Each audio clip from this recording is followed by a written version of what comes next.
fait, les gars, je pense qu'on n'en fait pas assez et qu'on s'en rend pas compte. Est-ce que Wirtz est conscient de ce qu'il va représenter actuellement? Il représente le transfert le plus cher de l'histoire de Liverpool, la vente la plus chère de l'histoire de la Bundesliga et le recrutement le plus cher de l'histoire de la Première Ligue. Donc imaginez juste les attentes des supporters et du monde du football tout simplement. Personnellement, je trouve que c'est trop. Après, vu le maillot que je porte, quand t'as recruté Dembélé, Coutinho, Griezmann, bah tu peux que te la fermer quoi.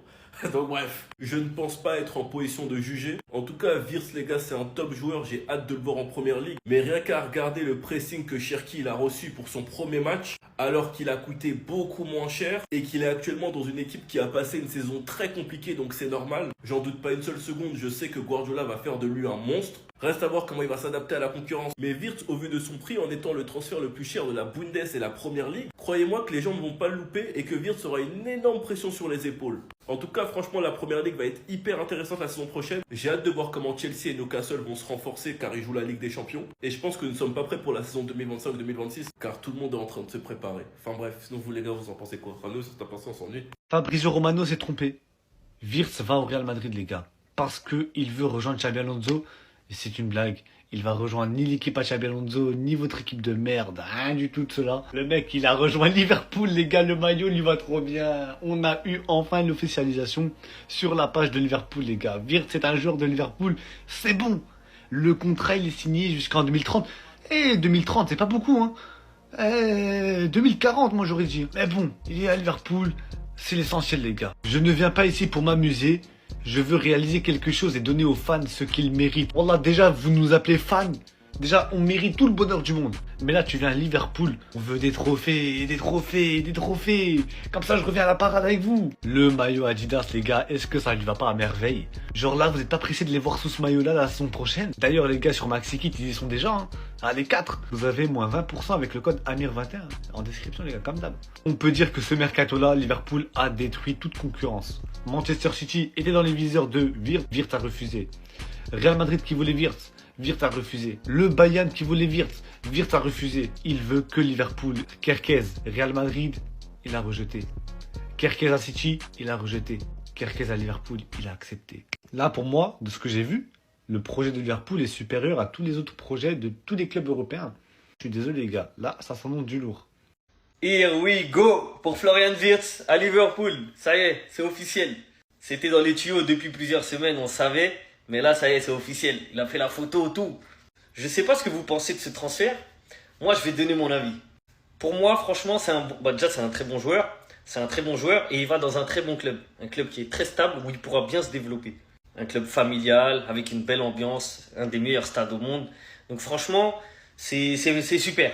Maintenant, moi, le seul truc qui me chagrine dans ce transfert, c'est le prix, en fait. C'est pas le mouvement en soi, c'est le prix. Je trouve que 135 millions, c'est énorme pour lui. Dites-vous que là, c'est devenu la vente la plus chère de l'histoire de Bundesliga. Et du coup, c'est aussi devenu le recrutement le plus cher de Première Ligue. Les Leverkusen, ils l'ont acheté 200 000 euros en 2020 et ils le revendent 136 millions en 2025. Ils ont fait du x 680 entre 200 000 et 136 millions. Il y a du x 680. C'est une dinguerie. Et malgré que ce soit un bon joueur, moi je trouve que c'est un peu cher payé pour lui. Tu vois, c'est pas un joueur comme Neymar, c'est pas un Lamine Yamal, c'est pas un, je sais pas, c'est pas un génie de fou malade niveau marketing et niveau talent. C'est un très bon joueur de football, mais c'est pas un crack pour moi. Donc je vais pas tirer des conclusions avant même qu'il ait joué à Liverpool. Je pense qu'il va s'adapter et que ça va être un bon joueur là-bas. Mais je trouve que son prix, c'est trop élevé pour lui. Parce que niveau marketing, c'est pas une star archi connue, une star mondiale. Tu vois, comme les Neymar, les Mbappé, les Lamine Yamal, etc. Vous m'avez compris. Donc pour moi, c'est surpayé. Mais bon, c'est le foot d'aujourd'hui. Ça va continuer d'augmenter les tarifs et voilà, on peut rien faire contre ça. Je suis quand même pressé de voir ce qu'il va faire à Liverpool, comment il va s'adapter à la Première Ligue, parce que ça m'intrigue.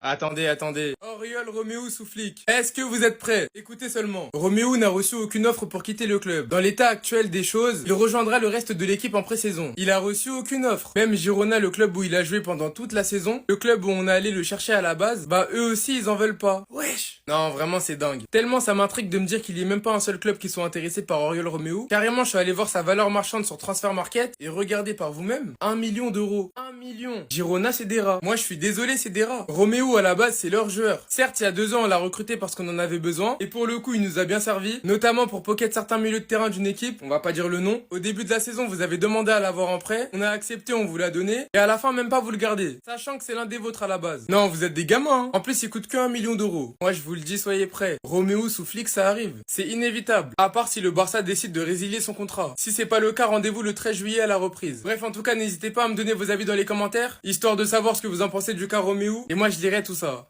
En fait, les gars, j'arrive à un moment où je pense que je vais jouer la carte de la folie. Et si jamais ça se fait, je vais sortir mon paf. Non, je suis désolé. Si on recrute Rashford, en plus de Nico Williams, je sors mon paf. Parce que là, actuellement, nous savons tous que la direction est en train de travailler pour faire venir Nico Williams. Et que ça devrait se faire. Mais à côté, il y a un joueur qui attend le Barça. Et Rashford est une superbe opportunité de marché. Car c'est un indésirable d'United. Il veut que le Barça. Et on peut utiliser ça contre eux. Les gars, en tant que Barcelonais, je pense que l'Atlético, cette douille, ils nous l'ont assez utilisé. Je dois vous parler du cas Griezmann. Je dois vous parler du cas Langlais. Mais Rashford, c'est le même cas de figure. C'est un joueur qui fait des appels de phare au Barça en les suivant sur Insta, en se rapprochant de leur jeune crack, en négociant actuellement avec aucun autre club, alors que de base, il sort d'un prêt à Aston Villa. Même Gérard l'explique. Concernant Rashford, le sujet va commencer à devenir très chaud. Le contrat de Rashford avec United expire en 2027 ou en 2028, si je me trompe pas. Il touche un gros salaire. C'est un indésirable, donc United a tout intérêt de se débarrasser de Rashford. Sauf que Rashford voudrait que le Barça. Donc le Barça pourrait tirer les ficelles et forcer United à nous le prêter. Sans option d'achat. Reste à voir après comment la direction va s'arranger et s'ils sont vraiment prêts à le faire venir, parce qu'après moi je suis pas déco. Et s'il le faut et que notre attaque ressemble à ça, Ferran, Rafinha, Yamal, Olmo, Lewandowski, Nico Williams, Rashford, je vais juste jouer la carte de la folie. Enfin bref, sinon vous les gars vous en pensez quoi? Revenez sur ta patience en nuit.